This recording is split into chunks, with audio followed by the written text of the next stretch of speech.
and welcome to Arts and Entertainment. I'm Deborah Gilbert, your host, and thanks so much for being here today. I greatly appreciate your time. I hope you enjoyed the show, as I hope you enjoy all of the shows. Well, I have another terrific guest for you today. Her name is Pat Souney, and she's an award-winning director, consultant, and teacher. And Pat, thanks so much for being here. Thank you for inviting me. You know, coming out to the studio, I greatly appreciate it. It's really lovely here. You're very lucky. Yeah, it's a wonderful studio, isn't it? It is. The people that are here are terrific. Everybody I've bumped into so far has been wonderful. Okay, let's do a favor to the viewer. Let's talk about you. Tell us about your background. I am a director. I actually started my life as a math major. And I got kicked out of the math department in my sophomore year and told never come back, never darken these doors again, go find something else to do. So I started doing theater, and I discovered that I really loved it, and I started taking courses in it, and I found out that you could actually study various aspects of theater: lighting, costumes, sound, all of this stuff. And I just kept taking courses. I could have been a perpetual student if they'd let me. And then I started directing, and I decided that I really liked doing that. I like telling I'm bossy. I like telling other people what to do. Now you have degrees. You have an MFA and also one in directing. How did the schooling happen? The schooling happened, I was at a private school when I was my math major years for 2.5 years. I dropped out, then I ended up at UConn. And there was a wonderful, wonderful professor at UConn. His name was Frank Ballard. You may have heard of him. The Ballard Museum in, I think it's in Mansfield, puppetry and stuff. And he was my advisor, and he was very encouraging. So that's how I started majoring in theater. But you can. And you can take as many credits as you can possibly squeeze into a lifetime, which I did. Now, you and I have just talked off camera. You were an actor. Did you find acting as you were studying theater? I studied acting. I started as an actress when I was in elementary school. I played Jane Popper in Mr. Popper's Penguins. Don't ask me where that came from. My mother was always wanted us kids to have a special thing. And I was not a tennis player, I was not a gymnast, I was not any of those things. And she just didn't know what to do with me. And I said, I want to audition for this show. And she said, okay, go audition. I did, I got the part. Because I was taller than the Penguins. The Penguins were short adults. And then you decided from elementary school on that you would pursue an acting career? I was going to do theater, and then but I ended up in my father was the voice of reason. He really wanted me to make money and be able to support myself or meet a husband, whichever. I mean, you're a little younger than I, but we're of the generation where we weren't supposed to go to school to learn anything. So I studied math to be a math teacher, and I hated it, and I switched. And that's basically the beginning of my route. I took acting courses in college. I didn't like being on stage. I didn't like sharing the intimate part of me that an actor needs to share when they create the part. Does that make sense to you, because you've done it? And I just wasn't comfortable with that. So I tried all different things: lighting, costuming. What else did I do? I did some set construction. I did some set design. But I really fell in love with directing, and so that's what I focused on from that point on. And I went to UConn. UConn has a very good theater department, and I was 10 years apart in the 2 degrees, because in the 10 years, the faculty had changed, so it was like a whole different program. For the bachelors and masters aren't normally supposed to be from the same school. I went ahead and did it because I didn't know anybody that was there for my master's. I mean, it was like starting all over with a new school. So now, we have also talked about directing. Is there such a thing as studying to be a director? That's what I studied. I took courses in directing. I got to do a lot of directing in little studio theaters. UConn has a couple of stages that are just absolutely wonderful for us to learn on. They were very, very encouraging, and I directed a whole lot of stuff and decided I absolutely loved it. And that's what I want to do. I don't want to do that. So I got out of college with that BFA, and I went to work for an insurance company because they were going to pay me money. And then what happened after I had the a insurance? baby. And the insurance company let me go. That was in the day when those of us who had babies weren't allowed to work. They didn't want to insure. They didn't want to carry our insurance. That was a long time ago. I sued them. I won. But yeah, that's a whole part of my life I don't even think about. It was a really awful time. Yeah, but my husband has supported me the whole time that I've done this.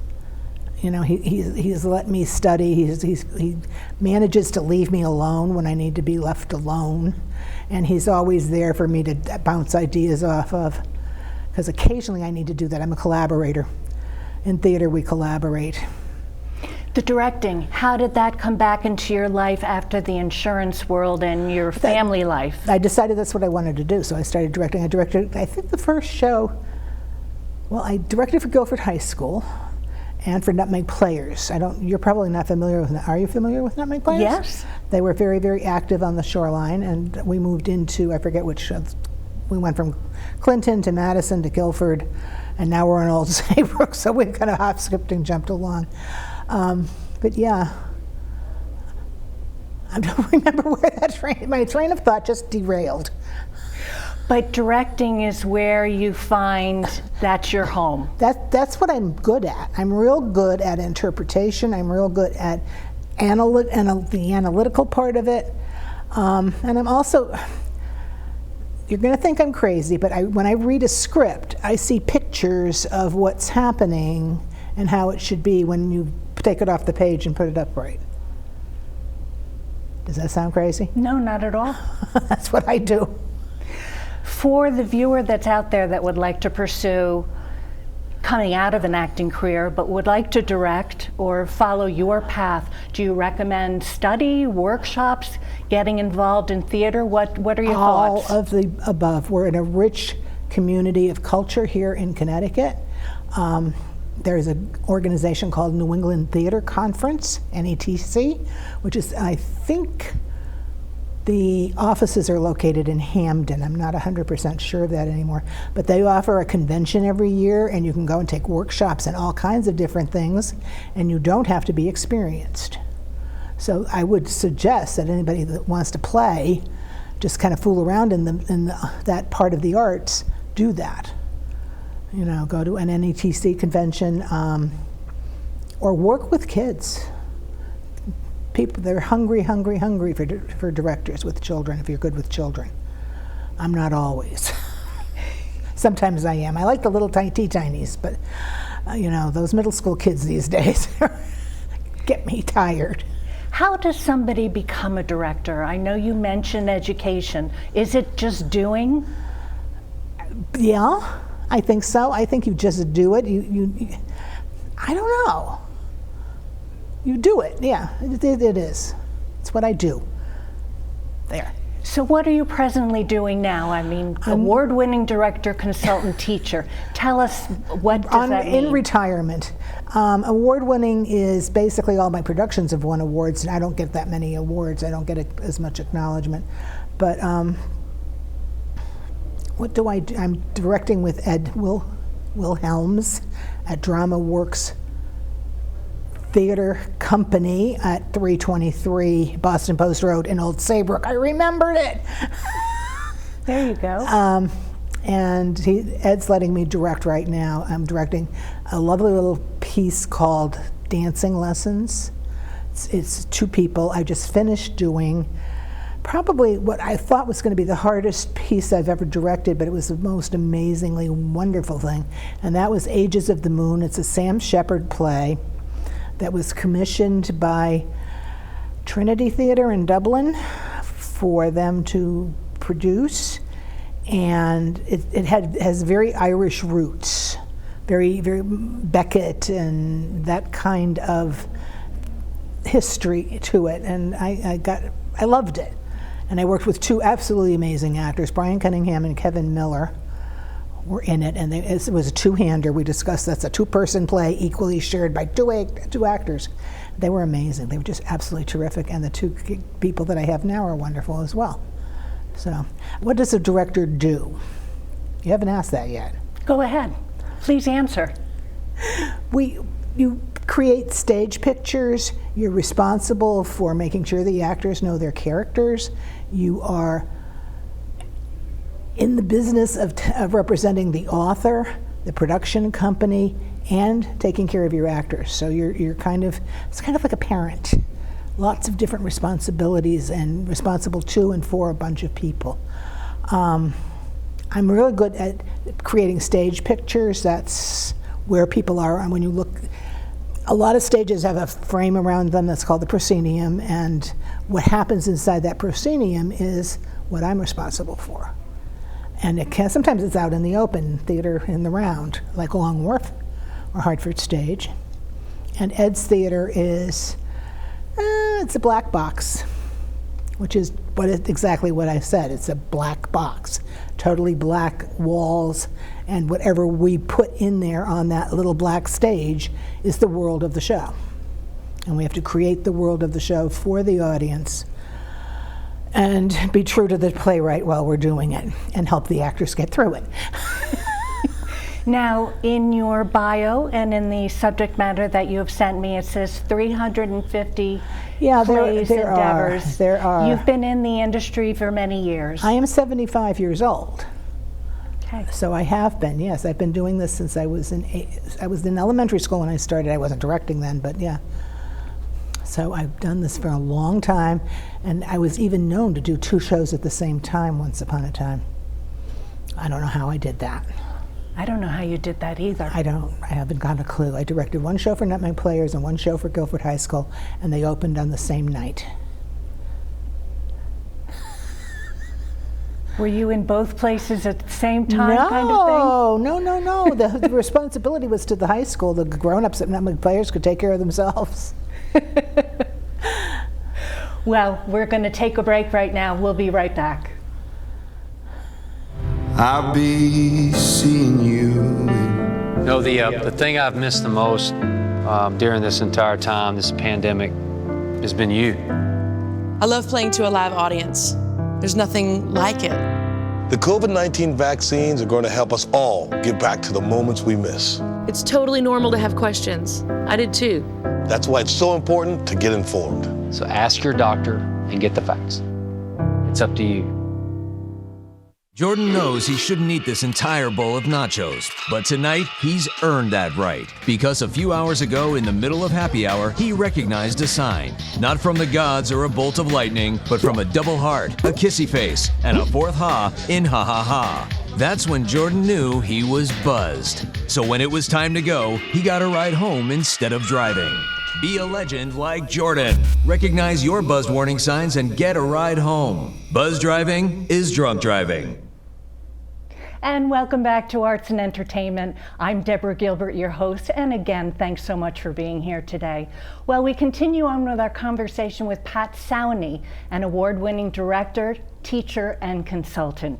And Pat, what I've talked to many of the Broadway actors and the theaters, and we just had a public service announcement, is COVID and the pandemic. How has it affected your industry? The production I did with Ages of the Moon was cast pre-pandemic, so we all kept on with the script for a year and a half before we actually got it on the stage. So they basically ground us to a halt. And I tried Zoom. I don't know if other people have used Zoom. I find Zoom is delightful for the babies. I have two great-grandchildren that I love, and Zoom is a great way to watch them, but it's not good for acting. You know, I mean, it's just not. And I don't know how to direct a person for a box that size. Does that make sense? Yes, it does. And I think it's very, very hard. I mean, I'm used to moving bodies around, not, put your script up here so you can look up when you're... There are tricks, but I'm not good at it. How has it been using Zoom for your productions? I mean, are your actors just standing in front of a camera? I've done a few readings. I have you interviewed Julie Fitzpatrick. Yes. She's one of my former high school students. And she organized a couple of play readings. We were all in our own homes, on our own iPads or computers, and they read from the script, they being the actors. And I thought it was pretty dull. I didn't like it. It was not a good time. Do you find the technology is going to stay with us as we move out of hopefully some pandemic form or mode? I hope not. I mean, I hope the technology stays, but not in that way. We're meant to have live interaction with other people, with other humans, and not having humans around is a problem for me. And I think it's probably the major detriment of this whole entire pandemic, besides the deaths. I don't mean to diminish the deaths, but human interaction and live theater is so important. You just can't replace it with a little screen. What does your future look like? You're doing drama works, you have things now. What is some of the things you'd like to do as we move forward? I would like to start writing. I've been saying that for years, but I actually started a couple of weeks ago, so I think I will continue that route. And I will continue to direct, I'm sure I will. The writing, what does that mean? Well, there's two roads with that. There's playwriting, which I do a little bit of. I dabble in that. I've written a few pieces, but mostly things that people asked me to write. I haven't actually created a concept. You know, somebody would come and say, gee, we should do a play about such and such. What was the one? Mrs. Claus in Menopause. Is that a great title? It's a great title. So my friend Kathleen thought of the title, and she said, let's get together and do this. And she wrote music, and I wrote the monologue for Doris Claus. So there's that kind of writing, but that's pretty formulaic, if you will. It's not as exciting as writing a play. And I would like to try and write a play, and I also want to write some of what I've done. I want to write down what I think actors should do to train themselves, because there's just all kinds of pits and nasty people out there that take advantage of young actors, and I don't want to see anybody get caught up in that stuff. And I would love to I'd like to write down, this is how you do it. Well, that's a perfect question. How do I do it? What are some of your points to the actor that's watching us now? What should they be aware of? They should be reading plays. They should be figuring out what their type is. Everybody is a type, whether you want to be or not, and that determines where you will be cast when you get out in the real world. I lost the train of thought again. I do that. It's getting old. Getting old is really not for kids. It's just for old people. Yeah, they need young people need to be auditioning. Get out and audition, learn monologues, figure out who the character is, write down the lines, write down all your subtext. Do they know what subtext is? I don't think they do. Subtext is what the character is thinking while they're talking, which determines whether they're smiling or relaxed or ready to punch somebody in the face.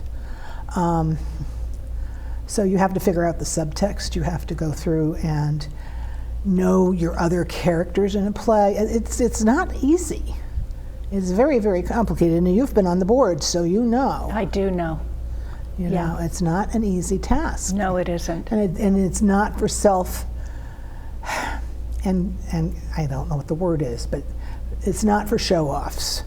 You know, you have to be a dedicated student of the theater to get on stage and act. I really believe that. Now, you mentioned theater a lot. Have you done film, television, anything else? No, that's my other half. My husband does television and film. He does? Yes, he does. Real briefly, he used to be a computer programmer in his other life, and he started working as a background person occasionally in movies. We have a lot of film happening here in Connecticut, so he's in the background somewhere on every film that's been made, just about. And then he had an opportunity to be a stand-in for Len Cariou on Blue Bloods for 8 years he was. And the pandemic got him unemployed. So he was an actor. He is an actor, but he was a stand-ins on television. Do you know what they do? They just stand in. They just stand in, but they also have to be there for everything that the director is doing. You would go in and you would take all the notes that your actor is supposed to do in this scene, and then when the actor comes in, you show that actor everything that they're supposed to do, and then you go away and let the actor do it. So there's a component to being a stand-in, which is more than just standing in. It's being a little bit of a teacher, a little bit of a director, you know. But he retired, and that was his retirement job, and he loves it. And he loves it. He loves it. Absolutely loves it. Has the pandemic affected him so that he's back to work? Yes and no. He is back to work very sporadically. Hallmark is still filming all over Connecticut. We have more Hallmark movies with fake snow in this state than any other state. Really? You didn't know that? No, I didn't. Oh. I love Hallmark. The Hallmark movies are good for what they are. They're a good genre thing, a little bit of romantic comedy and a little bit of a tear. But yeah, there's fake snow. If you're driving around and see mounds of fake snow in Mystic, that's a Hallmark movie. What does the future look like as we move out into a new world? Is theater going to come back and we're all going to be sitting in our seats again? I think so. I think we will try to experiment with different venues. I think outdoor theater is coming back again. It was. I mean, we started with the Greeks, you know, in the Colosseum, or the Romans in the Colosseum. I don't know what the Greeks had amphitheaters. So that's going to come back. I mean, the people are doing shows in shells, protecting the actors and the audience. I think we'll do more of that because it's neat. It's really, really neat, but it's still theater, and it's still a live experience. And we talked about why I don't have videotapes. I have this theory that theater only exists in the moment that it happens. And it affects the people who are in the audience at that moment, and they take that away with them, and that's the end of that experience for the actor. The audience now has to hold that close to them and remember that experience and take it on, you know, and take their children to the theater, take their parents to the theater, so that it becomes a living tradition, almost a storytelling kind of tradition. It is storytelling. It is. That's what it is. Yes, it is. Now you have consultant and teacher as well as award-winning director as part of what I've encountered in your documentation. Do you teach? Not as much as I'd like to. I did teach. I developed a whole curricula for Guilford High School Theater Arts when I started that program. So I did all the goals and objectives and stuff for them, but you know, I haven't taught lately, but I think part of any actor I've ever worked with will tell you that the biggest problem with Pat is that she can't stop teaching. She explains things. She stops and teaches. It's what I do. Well, the actor probably appreciates you doing that. I think they do. I hope they do. If they tune out, I can see them tuning out, and I know to go on. But yeah, I stop and explain. Well, as you have been an actor to being a director, do you feel that that's probably what needs to happen, that a director should have performed before taking on the responsibility? No, I don't believe that. Okay.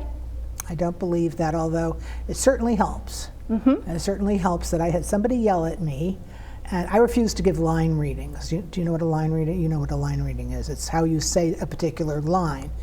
And I refused to do that because one director gave it to me, and then he kept saying, no, that's wrong. That's not what I want you to do. And he repeated, and I did what I had processed and thought he said, and it was wrong. And I was in tears by the time I was done with working with that director because I didn't know that he was interpreting it in a particular way. I didn't know what he was doing, what he wanted me to do. I said it just like he said it. And if you can't get the subtext behind the line and understand what the meaning of the line is, you can't do the line. Does that make sense? Yeah, it does. Well, we have run out of time, and I want to thank you so very much for coming. It's been a pleasure. Oh, thank you. Thank your crew. They're wonderful. Aren't they wonderful? They are terrific. You should get more people in here to do this. I know. And thank you so much for being here today. I'm Deborah Gilbert. You've been tuned into Arts and Entertainment, and just want to say to the viewer that in case you are interested in volunteering on this talk show, I would love to have you. Please email me at artsandentertainment@mail.com. I would love to talk to you further about being here as part of the crew.